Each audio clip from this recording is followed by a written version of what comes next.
Hi friends, it's Laura with Laura B. Flosstube. Welcome or welcome back. Thank you so much for joining me. This is episode 45 on my Flosstube channel. This is November 21st, 2023. It is Thanksgiving week. Yay!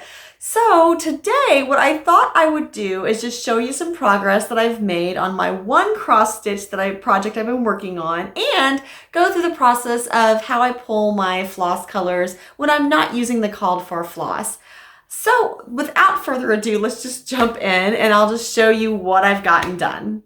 You might remember from a previous Flosstube, I decided to choose Prim and Proper for my next big stitch.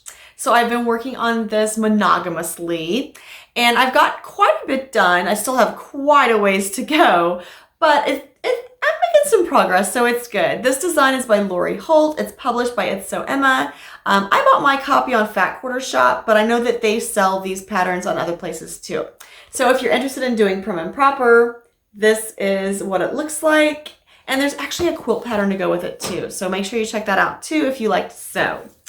So my progress, like I said, I've gotten quite a bit done. I still have quite a bit to go, but here's where I'm at so far. I have all the inner flowers done. I have the border done, and I'm starting to work on these 4 star corner blocks. And then in addition to that, I will still have all those little flower X's to do on each side of the flower. So I have quite a bit of work left to do in it, but I'm really happy with my progress. I've enjoyed it a lot, and I cannot wait to get it finished. It is just so cheery. That is really all of the stitching progress that I have to show you. That's the only thing I've stitched on since the last Flosstube. So if you've been following my channel, you'll know that I have also started a bloom quilt sew along, and I've been doing tons of videos for that and making the blocks and the borders and having a great time with that quilt. So you can check that out in any of those videos. You can see the progress on that. I'm not going to bore you with that here. But so with that being said, that's the only stitching I have done. Although I have made another decision, I am definitely going to be doing the Durene Jones Christmas Stitch Along. She's releasing one pattern every Friday through her Facebook group, and that is a free stitch along. All of her patterns, she gives you a chart in either black and white or color. It's so cute. Here's a couple of the patterns she's released so far. I just cannot help myself. I have got to do this stitch along. It's so cute. And I haven't really, I've done a couple little Christmas stitches, but I haven't done anything to like really jumpstart me into the Christmas spirit. And so I really think that this is going to help. So I thought today what I would do is just kind of show you what I do when I am not going to use the called for colors. She is calling for DMC floss, which I love DMC and I use it most of the time actually, but I decided for this one I want to use the Anchor floss colors. So what I've done is I've pulled out my Anchor floss boxes and I've chosen my fabric, and I pulled up the floss chart that she shared with us in the Facebook group on one of my monitors way over there. So if I'm squinting, you know why. So I'm going to just like pull my floss colors, and I'm going to preface this by saying this is where I'm starting. Okay, I'm going to pull these floss colors together. I'm going to get everything kitted up. I'm going to start on the border because that's the first part she released. And as I go along, if I decide that, I'd really rather have a different shade of this or a different color of that, then I have total liberty that I can just go back into these boxes and pull out a different color at will. But this is where it's going to get me started. All right. So here we go. The first thing I want to tell you is I'm going to be using an Artiste 28 count even weave. And I just got this at, I think it came from Hobby Lobby. It is a Zweigart fabric. And I just happened to have a piece that was big enough. You need a piece that's about 14 by 14 if you want to stitch it on a 14 count. So I need a 14 count piece, or a 14 inch by 14 inch piece. And this one's actually 18 by 14. What I'll do before I start stitching is just zigzag all these edges on my machine. And I'm actually going to lay it on the sewing machine so it's there for me when I'm ready. All right. And since I'm using the Anchor flosses, I'm going to use one of my boxes that I got from Fat Quarter Shop to store most of my spools in. There are 20 colors in this design. These boxes hold about 12. So I'm going to have some loose rolling around the bag, but that's not a surprise because most likely I'll probably have some whites and reds that I have bigger spools of anyway. All right. So looking at the stitch chart, the floss chart that is way over there, I'll put a copy here though so you can see. I need a black, so that's probably easy enough to find. Or maybe not, who knows? Oh, there it is. And like I said, that's going to be a big spool. So we have our black. And then I need a gray and a lighter gray. And I'm actually just going to use this as my lighter gray, mostly because it was right there. Flip this over for a little bit of a darker shade. You can see there's such a scientific process with this, isn't there? It's a little bit more as we go along, just not as much right now. That looks like about a medium gray. So I'm just going to hold these up together. And actually, I think I may, what's this look like? This one's a little too dark. So we're going to put that back. And this is obviously personal preference. That's not quite enough. Maybe we'll go back to these. Yep. All right, so those are the two that will go far with that. And then it says B5200, which I know is white. It's a bright, bright white. And so we'll pull out a white. All right, so now we need a few greens.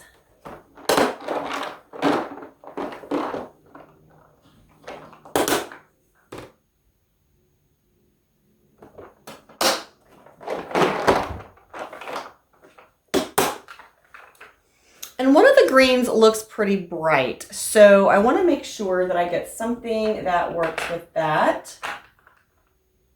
So we're going to start with the brightest green and go backwards. Let me get a different angle on this too so you can see a little better what I'm doing. Okay, so like I said, I want to pull out the bright green first because I want to make sure the other two greens don't clash with it. So I am going to go with this bright green here. And then we need a medium and then a darker green. So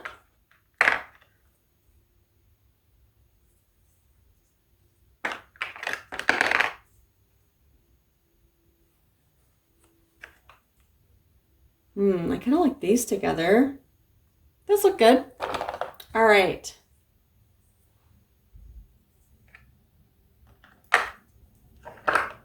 All right, and then we need a couple of darker reds. I love these cases. I got them at Joann's, in case you're looking for something like that.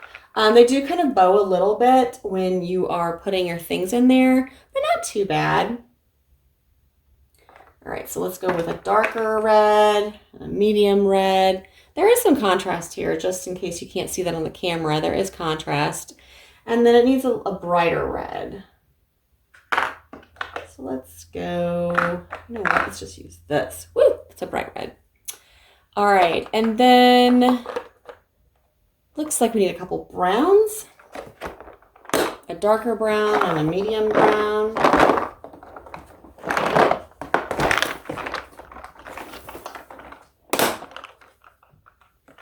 So here's a darker brown, and we'll go with this one for the medium.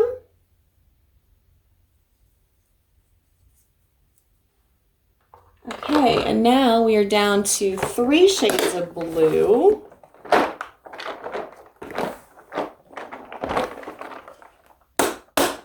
These are pretty blues. Let's see what else we have. Okay, so my favorite color is blue. So when you look in my blue stash, you're going to see a ton of blues. All right, so we have these two and then this one. And I think these are all different. Yep. So we could do that. Or we could take that one out and are you telling me which one to pick? I mean, I don't know. I don't know if you're helping that much at this point. That's pretty too.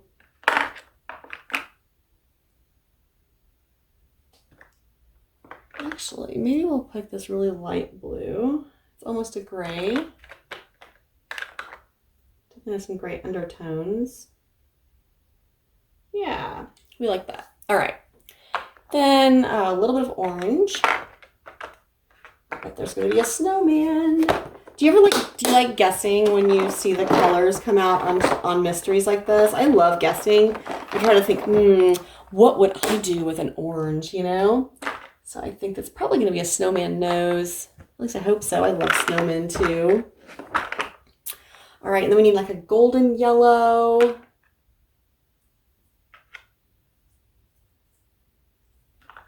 $298. So very close. We're going to do $298. And then we need a pink. Maybe some rosy cheeks. Looks like we need a couple different pinks.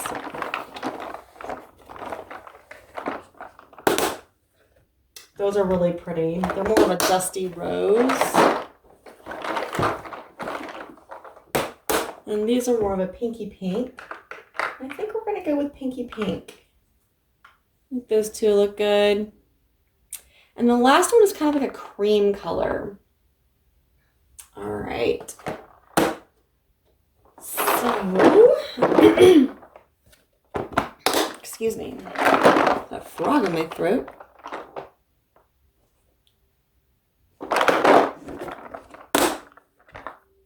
We're going to go with this.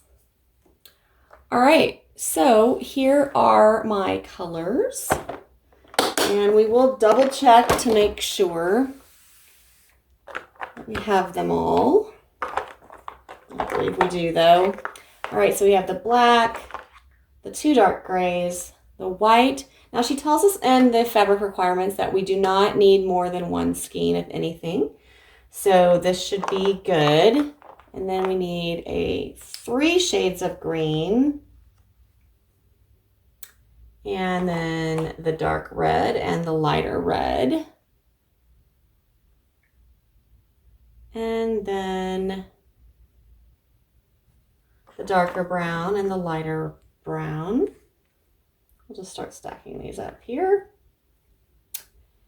And then blues, all 3 blues, happy blues. And that orange that we're pretty sure is a nose for a snowman. Yellow, 2 pinks, and a cream. All right, so we have this extra one here. I'm not really sure where, because we have 3 reds, not 2. Huh, that's funny. All right, so there we go. All right, so here are our colors. They are selected, so the next thing I have to do is just put that zigzag stitch around the outside of my fabric and start stitching. So I'd love to know, is that a similar process that you go through when you're pulling floss colors for a design where you're switching it up, either switching thread companies or just putting your own spin on it? Do you just randomly draw, or do you go to a site where you can like put in a DMC color and decide what the comparable colors would be in whatever thread company that you're using? How do you decide? What do you do? So the last thing I want to do is, just because I know someone's going to ask me, the last thing I'm going to do is just show you how I do my zigzag stitch around my cross stitch cloth. And that way you will have that information too. Okay, so I'm at the machine. I thought I would just show you how I finish my edges for my cross stitch cloth before I start stitching on it. And this is really helpful because it prevents the cloth from fraying, keeps threads from going everywhere when you're stitching. Yeah. So I have this set just on a zigzag stitch. I have my open toe foot, and I am just going to go around the edges. Now, I do not do the selvage edge because it's not going to fray. You do want to do a little back stitch. And then I just keep it right on the edge of the fabric.